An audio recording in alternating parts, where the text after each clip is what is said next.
En este video mostraremos cómo hacer un análisis estadístico con probetas plásticas para ensayos mecánicos. En el desarrollo del análisis se consideraron 10 etapas. La primera etapa, preparación del estudio, es previa a un estudio gauge R&R para validar el sistema de medición. Si el sistema de medición resulta válido en base al estudio gauge R&R, se puede proceder a seleccionar el tamaño de muestra. De lo contrario, se tendrá que volver a hacer el estudio gauge R&R hasta que el sistema de medición resulte válido. Una vez seleccionado el tamaño de muestra, se puede proceder a recolectar datos y hacer una prueba de bondad de ajuste para ver a qué distribución de probabilidad se ajustan los datos. Después de esto, se puede trabajar en varias etapas, como lo es la estadística descriptiva, un estudio de correlación, estudiar la distribución de probabilidad, la distribución muestral, una estimación y la prueba de hipótesis. La primera etapa consta de la preparación del estudio. Para llevar a cabo el proyecto, se simuló contar con un lote de 5.000 pares de probetas para ensayos mecánicos. El lote fue dividido en dos tipos de probetas, la A y la B. Se llamó probetas tipo A aquellas con menor ancho pero mayor espesor y probetas tipo B a aquellas con mayor ancho pero menor espesor. Para el análisis se definieron variables cualitativas y cuantitativas. Variables cualitativas: color, café, blanco o azul. Conformidad, sí o no. En este caso la conformidad de sí es que la probeta esté completa o que no esté deforme, y no es en caso contrario de que la probeta se encuentre deforme o incompleta.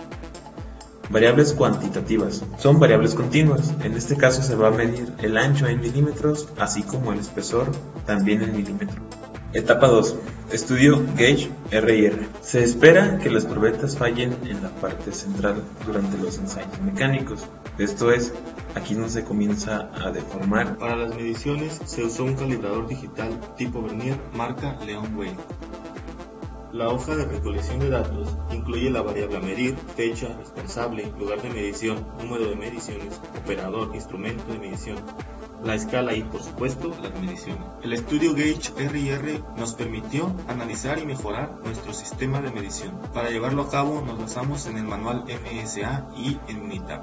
Se utilizó un calibrador digital Vernier anteriormente descrito. Participaron 5 operadores: Ana, Gumar, Héctor, Luis y Tere. Se realizaron 3 corridas, 2 preliminares y una final con los mejores operadores, los que tuviesen mayor consistencia y menor variabilidad en sus mediciones. 3 operadores en cada corrida del estudio. Se utilizaron 15 piezas. Se estandarizó un sistema para reducir la variabilidad en la medición. Primero se marcó el centro de la pieza con una línea y la dirección con una V. Después se enumeraron las piezas seleccionadas del 1 al 15. Luego se dispusieron en el orden aleatorio generado por Minitab. Todas las medidas se tomaron en la posición acordada, que es la que se muestra en las imágenes. Para la primera corrida se seleccionó a Tere, Gomar y Ana. Para la segunda corrida a Ana, Héctor y Luis. En la tercera y última corrida se seleccionó a Ana, Luis y Tere. Este video simula la última corrida del estudio gauge R&R, donde primero midió Ana, luego Luis y por último Tere. El suministro de piezas y la captura de datos fueron realizados por personas diferentes a dichos operadores. Resultados de la primera corrida. 52.4% de toda la variación del proceso se puede atribuir al sistema de medición. Se requieren mejoras, mayormente en la habilidad del uso del dispositivo para medir la misma parte 2 veces por el mismo operador, ya que la repetibilidad representa el 50.8% de la variación del proceso. De esta corrida se optó por descartar a Gomar, ya que presenta datos atípicos en la gráfica de efectos principales operador. Resultados de la segunda corrida. 23.5% de la variación del proceso se puede atribuir al sistema de medición. Nuevamente la reproducibilidad es mayor respecto a la repetitividad, por lo que se asume nuevamente mejorar el manejo del dispositivo de medición, ya que aún existen diferencias significativas al medir la misma pieza. De esta corrida se optó por descartar a Héctor, por presentar la mayor parte de patrones anormales en la gráfica iteración operador por parte. Resultados corrida final. Como se recordará, en esta corrida participaron Ana, Tere y Luis. debido a que fueron los operadores más consistentes en sus mediciones. En esta corrida se obtuvo que un 80% de los promedios de partes por operador estuvieron fuera de los límites dados por el sistema en la gráfica X barra. Esto indica que el sistema es adecuado para detectar la variabilidad parte a parte. En la gráfica R de rangos se puede apreciar que los operadores están dentro de los límites, lo cual muestra una buena consistencia y estabilidad en sus repeticiones. La gráfica Iteración operador muestra patrones anormales no muy significativos en las piezas 2, 3, 7, 8 y 11 por parte de los tres operadores. La gráfica Efecto principal operador muestra que ANA, la caja azul, presenta datos atípicos. Pese a ello, se visualiza que los rangos entre operadores fueron próximos entre sí. Resultado del gauge R y R. 18.7% de la variación del proceso se puede atribuir al sistema de medición. Como se observa, el porcentaje de variación está dentro del nivel marginal de lo que es la capacidad del sistema, del 10 al 30%, mientras que en los anteriores se rechazaba el sistema de medición por ser mayor al 30%. Para nuestro caso, se acepta el sistema de medición por no ser un proceso crítico o demasiado especializado. Conclusiones del estudio. Para poder tomar mediciones confiables fue necesario primeramente validar el sistema de medición, por lo que se llevó a cabo un estudio gauge R&R con base en la cuarta edición del manual MSA de la AIAC-G 2010. Se realizaron varios estudios previos para la validación del sistema de medición, pero ninguno había resultado satisfactorio, debido a que para que el sistema de medición sea aceptable, este debe tener un porcentaje inferior al 10% de variabilidad. El último estudio, para nuestro caso, resultó satisfactorio, debido a que se encuentra en el nivel marginal, del 10 al 30%. La operadora más hábil fue Teres, quien se designará para realizar mediciones posteriores. En el diagrama, pasamos de lo que fue la preparación del estudio a realizar el estudio gauge R&R. Una vez que se realizó el estudio, procedíamos a la siguiente pregunta. Sistema de medición válido.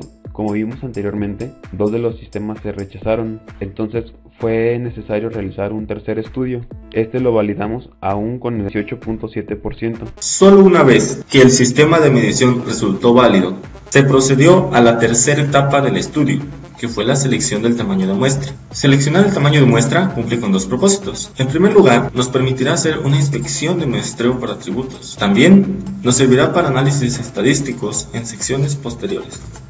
El tamaño de muestra se definió con base en la norma técnica colombiana NTC ISO 2859-2 por tratarse de un lote aislado. Se tomó el procedimiento A recomendado por defecto y se hizo una inspección por porcentaje de no conformes. El esquema de muestreo fue estratificado en dos grupos, A y B.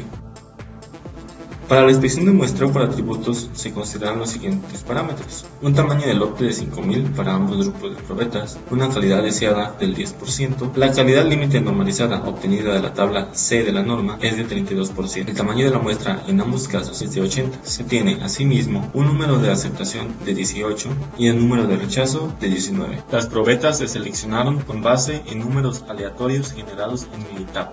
Después de haber realizado la inspección en cada grupo de 80 probetas, se obtuvieron los siguientes resultados. En el grupo A hubo 3 probetas no conformes y 77 conformes, por lo tanto se aceptan las 5000 probetas. En el grupo B no hubo ninguna probeta no conforme y por lo tanto de nuevo se acepta el lote de 5000 probetas. Siendo así, se acepta el lote completo de 10.000 probetas. Etapa 4. Recolección de datos y prueba de bondad y ajuste. El sistema de medición válido y la determinación de la muestra nos ponen en condiciones de recolectar datos confiables. Esto aplica, por supuesto, para la medición de las variables cuantitativas. Las variables cualitativas pueden ser evaluadas por simple inspección.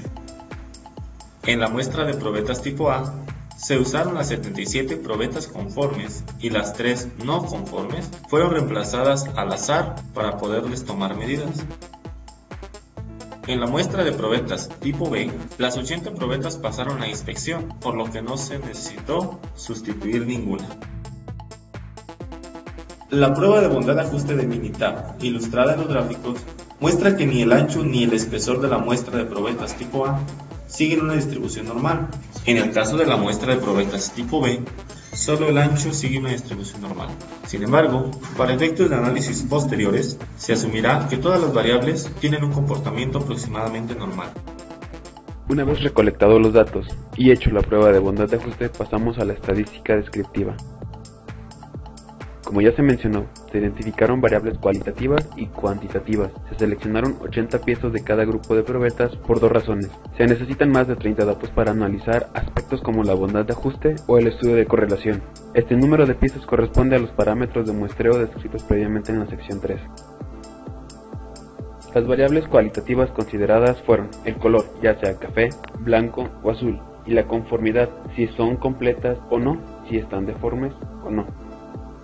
Observamos en la siguiente tabla que del total de las 80 probetas se obtuvieron 3 azules que equivalen al 3.75%, 60 blancas que equivalen al 75%, 17 probetas cafés que equivalen a un 21.25%. De las 80 probetas de la muestra B se encontró una azul que equivale al 1.25%. 57 probetas blancas que equivalen al 71.25%, 22 probetas cafés que equivalen al 27.5%. Las gráficas de pastel muestran lo anteriormente dicho. Para la variable de conformidad de la muestra total de 80 probetas tipo A, se encontraron 77 probetas conformes, a lo que le corresponde un porcentaje de 96.25%. 3 probetas no conformes, que equivale al 3.75%. De la muestra B, las 80 probetas fueron conformes. La gráfica de pastel demuestra lo anteriormente dicho. Análisis estadístico descriptivo cuantitativo. Las siguientes magnitudes fueron tomadas en la parte central de las probetas, por ser la región donde se espera a que fallen las probetas durante los ensayos mecánicos. Ancho en milímetros, espesor en milímetros. Como ya se había visto, en la muestra del grupo A, resultaron 3 probetas defectuosas. Una de ellas salió incompleta. Las otras 2 solo estaban deformes en los extremos. Esta pieza incompleta tuvo que ser reemplazada para hacer las mediciones correspondientes. Medidas de tendencia central en las probetas. Como podemos observar en la tabla, los valores para las 4 variables son muy cercanos. Por ejemplo, para el ancho de la probeta A, observamos que es el mismo valor para la media, mediana y moda. De acuerdo al teorema del límite central, si estas medidas se aproximan y el tamaño de muestra es mayor a 30, puede decir que los datos siguen aproximadamente una distribución normal. Es necesario señalar que existen pruebas de bondad de ajuste más elaboradas para llegar a estas conclusiones, como se hizo en secciones anteriores. Medidas de dispersión en las probetas. En la tabla, el mínimo y el máximo se usan para calcular el rango. La varianza, debido a que el cuadrado de la desviación estándar se pone de manera ilustrativa. Entonces, el estudio de la dispersión de los datos se basa solo en el rango, la desviación estándar y el coeficiente de variación. Tanto el rango como la desviación estándar indican una variabilidad mayor en el ancho de las probetas tipo A, y la variable con menor dispersión es el ancho de la probeta tipo B. La variable con más variabilidad es el ancho de la muestra de la probeta tipo A. Por considerarse más confiable el coeficiente de variación como la medida de dispersión, la conclusión es que el ancho de la probeta A tiene mayor variabilidad y el ancho de la probeta B es la variable que presenta menor variabilidad. Datos para los histogramas de cajas y bigotes. Parámetros de las filas primero, segundo, tercer cuartil, así como el rango intercuartílico fueron útiles para elaborar los histogramas que veremos a continuación. Los histogramas muestran el comportamiento de los datos agrupados. Las cajas nos indican que el comportamiento del 25 y 50% de los datos están más dispersos que los datos comprendidos entre el 50 y 75%. Esto para el ancho y espesor de la probeta tipo A y para el espesor de la probeta tipo B, mientras que para el ancho de B es el caso contrario. Los bigotes muestran el comportamiento de los datos del 0 al 25% y del 75 al 100%, dejando fuera los datos atípicos que son anomalías dentro del proceso. Además, podemos contemplar que para el ancho de la probeta B, su histograma se comporta de manera normal y por presentar menor variabilidad, tiene menor cantidad de datos atípicos, lo que significa que esta variable está más controlada. Los resultados anteriormente discutidos muestran coherencia con lo que ya se venía observando secciones atrás, el buen comportamiento del ancho de la muestra de la probeta tipo B comparado con las otras variables. Esto también se observa en el histograma normalizado de dicha variable, el cual tiene una forma más normal que los demás. Terminando la estadística descriptiva, podemos pasar al estudio de correlación. Etapa 6. Estudio de correlación. Se desea saber si existe una correlación positiva o negativa entre el espesor y el ancho de cada muestra de probetas. Se usaron las mismas 80 probetas de cada tipo que se habían usado en la inspección de muestreo por atributos, con el ajuste que ya se había comentado en la muestra A. Se utilizó la técnica de mínimos cuadrados para el análisis de regresión. Se definió al espesor como la variable dependiente y al ancho como la variable independiente. En los gráficos se muestran las rectas de regresión ajustadas y la dispersión de los datos. El coeficiente de determinación R² indica que también se ajusta la recta a los datos. En la probeta tipo B, la recta se ajusta mejor a los datos. Esto se sustenta tanto en su gráfica, donde hay menos dispersión, como en su R², el cual es mayor. Esto se puede explicar por lo que ya se había dicho de la normalidad del ancho de la muestra B. El coeficiente de correlación R indica si la correlación es positiva o negativa. En ambos casos, un R positivo da cuenta de una correlación positiva. Etapa 7. Distribución de probabilidad. En esta sección del análisis se ha considerado la distribución binomial debido a que se debe llevar un experimento con solo dos resultados posibles, que la probeta esté defectuosa o que la probeta no esté defectuosa. La probabilidad de éxito P se considera asociada a la extracción de probetas defectuosas, dado que este es el criterio que se usa en la inspección de muestreo por atributos. Dada la fórmula, se puede determinar cuál es la probabilidad de que se rechace el lote de probetas. Eso es tras analizar cada grupo de probetas por separado y multiplicar las probabilidades respectivas resultantes. Los datos n y x provienen de la sección 3. En el grupo A se conoce una probabilidad histórica de obtener una probeta defectuosa de 0.0380. En el grupo B esta probabilidad es de 0.0979. Con esta información resulta una probabilidad de 1.13 por 10 a la menos 10 de rechazar el sublote A. Rechazar el sublote B es mucho más probable, 1.44 por 10 a la menos 4. Sin embargo, rechazar el lote completo es muy poco probable, solo 1.63 por 10 a la menos 14. Etapa 8. Distribución muestral. Aquí mostraremos el análisis de la distribución muestral de medias y diferencia de medias para el ancho de la probeta A, asumiendo una distribución aproximadamente normal. El análisis para las demás variables es muy similar y por eso no se menciona. Distribución muestral de medias. El problema se plantea como la probabilidad de que las 80 probetas seleccionadas tengan un ancho menor a 9.95 milímetros. La subpoblación de probetas tiene una media de 9.96 milímetros y una desviación estándar 0.10. El muestreo fue aleatorio simple sin reemplazo, por lo que el estadístico usado contiene el factor de corrección. El resultado es 0.909. El valor de Z en tablas es 0.8183, lo que implica que aproximadamente 65 probetas estarán en esta condición. Distribución muestral de diferencia de medias. La norma ISO 527 sirvió de referencia en los cálculos. El problema consistió en determinar la probabilidad de que una muestra de 80 de nuestras probetas tengan al menos 0.05 milímetros más en el ancho que una muestra de 80 probetas fabricadas estrictamente bajo la norma. Nuestras probetas tienen una media de 9.96 milímetros y una desviación estándar de 0.1. La norma estipula 10.0 y 0.2 milímetros respectivamente. Con el estadístico adecuado se calcula un valor de Z de 3.6. Z en tablas vale 0.99984. El valor buscado es entonces 0.00016. Etapa 9. Estimación. Se hizo una estimación para la media y para la diferencia de medias del ancho de la población A de probetas. El nivel de confianza utilizado es el recomendado por defecto, 95%. Primero se hará una estimación para la media. En la muestra de probetas, el promedio del ancho es de 9.96 milímetros y la desviación estándar es de 0.10 milímetros. Con un nivel de confianza del 95%, se determinará el promedio del ancho del grupo de probetas. Como se asume una distribución normal, se puede usar la desviación estándar muestral como un estimador puntual de la desviación estándar poblacional. Para el cálculo se usa este estimador. Después de llevar a cabo las operaciones, se observa que la media poblacional del ancho de la probeta se encuentra entre 9.94 y 9.99 milímetros.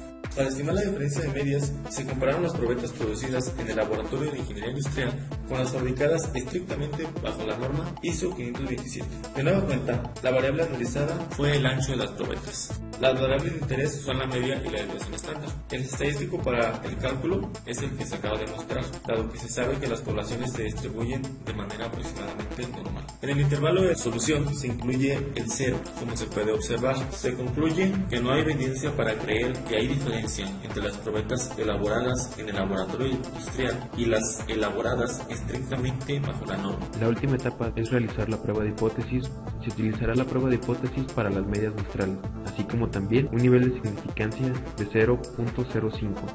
Se realizará un ensayo bilateral, es decir, de dos colas, debido a que al ser muy grandes las probetas o muy pequeñas, en muestreos futuros por variables se correría el riesgo de rechazar el lote.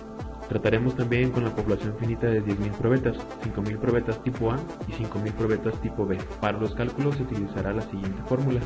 Prueba de hipótesis para la probeta A. Como se ha mencionado anteriormente, las probetas tipo A de lote siguen aproximadamente una distribución normal, con media de 9.958 milímetros y una desviación estándar de 0.10 milímetros. Si se toma una muestra aleatoria de 80 piezas, muestran los datos información suficiente para decir que la media en el ancho de las probetas ha cambiado, con un nivel de significancia de 0.05. El ensayo de hipótesis sería el siguiente: H0, mu igual a 9.958 milímetros, H1, mu diferente de 9.958 milímetros, haciendo uso de la siguiente fórmula. Sustituyendo los valores, obtenemos un intervalo que va de 9.93 a 9.981. Por lo tanto, se acepta H0, debido a que el valor de la población 9.958 se encuentra dentro del intervalo. Prueba de hipótesis para la probeta B. De igual forma, las probetas tipo B de lote siguen una distribución normal, con media de 12.761 milímetros y una desviación estándar de 0.092 milímetros.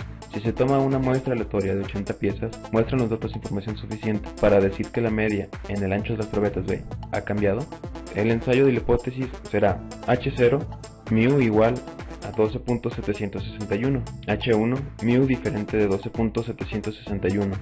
Al igual como se hizo con la probeta A, se puede corroborar la prueba de hipótesis con la misma fórmula. Sustituimos los valores y obtenemos el intervalo que va de 12.73 a 12.78.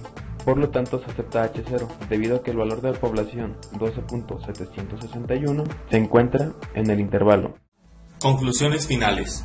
Existe cierta inconsistencia entre los resultados de estadística descriptiva y los de estadística inferencial. La estadística descriptiva muestra problemas en forma de datos atípicos. La estadística inferencial muestra un buen proceso que cumple con especificaciones. Esta diferencia se puede explicar por varias causas, entre las que destacamos dos. En primer lugar, para los análisis de estadística inferencial se consideró a todas las variables distribuidas de manera normal, aun cuando la única en esta condición era el ancho de la muestra B. Por otro lado, algunos parámetros se tomaron arbitrariamente con fines didácticos. Consideraciones más profundas pudieron llevar a la selección de parámetros más confiables que arrojaran resultados más consistentes. Con todo, se concluye que el lote de probetas cumple especificaciones de manera adecuada y que el proceso de producción correspondiente es satisfactorio, con fundamento en la estadística inferencial y en el diseño funcional de las probetas, que no es tan crítico.